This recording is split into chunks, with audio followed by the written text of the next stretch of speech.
Balaji news पर आपका स्वागत है। जिन लोगों ने मेरा चैनल सब्सक्राइब नहीं किया है, कृपया करके चैनल को सब्सक्राइब करें, लाइक और कमेंट अवश्य करें, चाहे आपको वीडियो पसंद आए या ना आए। गलियों में घूमी आयोग की टीम, हिंसा के निशानों ने दी गवाही। छावनी में तब्दील रहा गेस्ट हाउस, लोगों ने दर्ज कराए बयान। लिखित के साथ साथ वीडियोग्राफी भी हुई। 5.5 घंटे तक चली पूरी प्रक्रिया। हिंसा के प्रकरण में जांच के लिए पहुंचे न्यायिक जांच आयोग के सदस्यों ने हिंसा प्रभावित शहर की गलियों में घूमकर जायजा लिया। दीवारों व मस्जिद भवन पर पथराव के निशान, नालियों में कारतूस मिलने की जगह, वाहनों के आग लगाने वाले स्थान आदि की पूरी बारीकी के साथ देखा। कहां से कौन पत्थर फेंक रहा था, यह बात पुलिस अधीक्षक बताते हुए चल रहे थे। मंगलवार को पूर्वाह्न 11 बजे आयोग की टीम शहर पहुंची। फिर उन्होंने जामा मस्जिद के पीछे हिंसा प्रभावित क्षेत्रों का दौरा किया। जामा मस्जिद को भी देखा। करीब 1 घंटे तक शहर में घूमने के बाद लगभग 12 बजे PWD के गेस्ट हाउस में पहुंचे। फिर बयान दर्ज करने का क्रम शुरू हुआ। एक एक करके लोगों के अंदर बुलाया और लिखित के साथ साथ वीडियोग्राफी में बयान दर्ज किए गए। यहाँ पर सिर्फ बयान दर्ज कराने वाले व्यक्तियों का ही प्रवेश दिया गया। प्रेस को भी बाहर रखा गया। भारी संख्या में पुलिसकर्मी मौजूद रहे, जिसे देखकर सड़क से गुजरने वाले लोग भी चर्चा करते हुए नजर आए। सभा के पूर्व जिलाध्यक्ष फिरोज खां ने भी आयोग के सामने पेश होकर अपने बयान दर्ज कराए। हालांकि शुरुआत में उन्हें रोक दिया गया, लेकिन दोपहर में प्रवेश करवा दिया गया। 6.5 घंटे तक शहर में रहने के बाद टीम शाम को 5:30 बजे चली गई। जितनी देर न्यायिक आयोग की टीम शहर में रही, पुलिस प्रशासन अलर्ट रहा। चप्पे चप्पे पर सुरक्षा का पुख्ता बंदोबस्त रहा। 24 नवंबर को जामा मस्जिद सर्वे के विरोध में हुई हिंसा से जुड़े साक्ष्य बताते हुए मैंने बयान दर्ज कराया। उस समय गैर संप्रदाय के लोगों ने पुलिस पर पथराव किया था, गाड़ियों में आग लगाई थी, जिससे पुलिसकर्मी घायल होने के बाद भी मोर्चा संभाल रहे थे।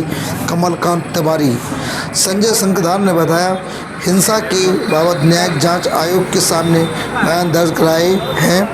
यहाँ पर उस दिन पुलिस ने काफ़ी सराहनीय मोर्चा संभाला था, क्योंकि भीड़ अचानक से हावी हो चुकी थी। हालात काफ़ी बिगड़ गए थे। इसके बाद भी पुलिसकर्मियों ने हिम्मत नहीं हारी। सीमा आर्य बताती हैं, संभल में हिंसा में जुड़ी कुछ बात हमने भी न्यायिक जांच आयोग के सामने रखी है। मुख्य बात है, संभल को ज़िला मुख्यालय बनाना चाहिए। ज़िला मुख्यालय होगा तो अधिकारियों की मौजूदगी भी यहीं होगी और यहाँ के लोगों की सोच बदलेगी। संजीव गुप्ता पॉली ने बताया, संभल में कई बार दंगे हुए हैं। 24 नवंबर को भी हिंसा से शहर की बदनामी हुई है। अधिकारियों ने मोर्चा संभालकर लोगों की जान बचाई।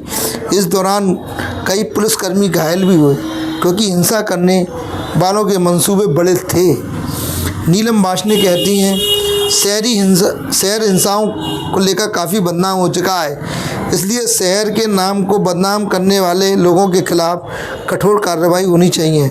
ऐसा बयान न्यायिक जांच आयोग के सामने दिए गए हैं। संभल को ज़िला मुख्यालय भी बनाना चाहिए। एडवोकेट जफ़र अली, जामा मस्जिद सदर, कहते हैं, न्यायिक जांच आयोग की टीम ने जामा मस्जिद का निरीक्षण किया। कहाँ वाजू होता है, सीढ़ियाँ कहाँ हैं, कब्र के स्थान को भी देखा। अभी टीम के सामने बयान दर्ज नहीं कराए, अगली बार टीम आएगी तब बयान दर्ज होंगे। दंपत्ति ने भी दर्ज कराए बयान, बोले, हिंसा में पुलिस ने बचाया। मोहल्ला जगत के रहने वाले जफ़ीन व उनकी पत्नी खुर्शीदा बेगम भी अपने बयान दर्ज कराने के लिए गेस्ट हाउस में पहुंचे। उन्होंने बताया, 24 नवंबर को जब हिंसा हो रही थी, तब पति पत्नी दूध लेने के लिए उस क्षेत्र में जा रहे थे। तभी हिंसा में शामिल कुछ लोगों ने उन्हें मारने के लिए दौड़े। क्योंकि हम लोग भाजपा से जुड़े हुए हैं, लेकिन मौजूदा पुलिस ने हम लोगों की सुरक्षा स्थान पर पहुंचाया। आंखों से झलके दर्द, दंगों का दर्द, बर्बरता की दास्तां सुनाई तो कांप उठी रूह। 1986 में दुकानदार ने धोखा देकर पिता की कर दी थी हत्या। मोहल्ला कोट पूर्वी के रहने वाले 70 वर्षीय राष्ट्रबंधु की आंखों में उस समय नम हो गई जब उन्होंने अपने पिता की हत्या के बारे में जानकारी दी। जुबान लड़खड़ाने लगी और आंखों में आंसू भर गए। लोगों ने संभाला और समझाया। फिर उन्होंने पिता की हत्या की दास्तां बताई। बोले, बात 1986 में 8 मार्च की है, जब उनके पिता भगवत शरण घर के पास स्थित एक परचून की दुकान से चीनी लेने गए थे। वो दिन उनका आखिरी दिन था। शायद पता होता कि बाहर ऐसा होने वाला है तो पिता को ना जाने देते। खैर, वो दुकान पर पहुंचे ही थे, उपद्रव मच गया। उपद्रवियों ने पुलिस की गाड़ियां तोड़ दी। कई लोगों की हत्याएं हुई थी। शहर में भगदड़ मच रही थी। इस भीड़ से बचाव के लिए जिस दुकान से चीनी लेने के लिए गए थे, उसी दुकानदार ने यह कहते हुए पिता को अंदर कर लिया था कि भीड़ से बचने के लिए आ जाओ। लेकिन दुकानदार ने उपद्रवियों के साथ मिलकर दुकान बंद कर पिता को चाकू से गोदकर हत्या कर दी। शरीर पर एक जगह 17 और दूसरी जगह 50 से अधिक घाव थे। सिर पर भी तमाम निशान थे। केस हुआ था लेकिन न्याय नहीं मिला क्योंकि गवाह मुकर गए। फिर आस जगी है, इसलिए पत्र दिया। इंसाफ का आश्वासन भी मिला है।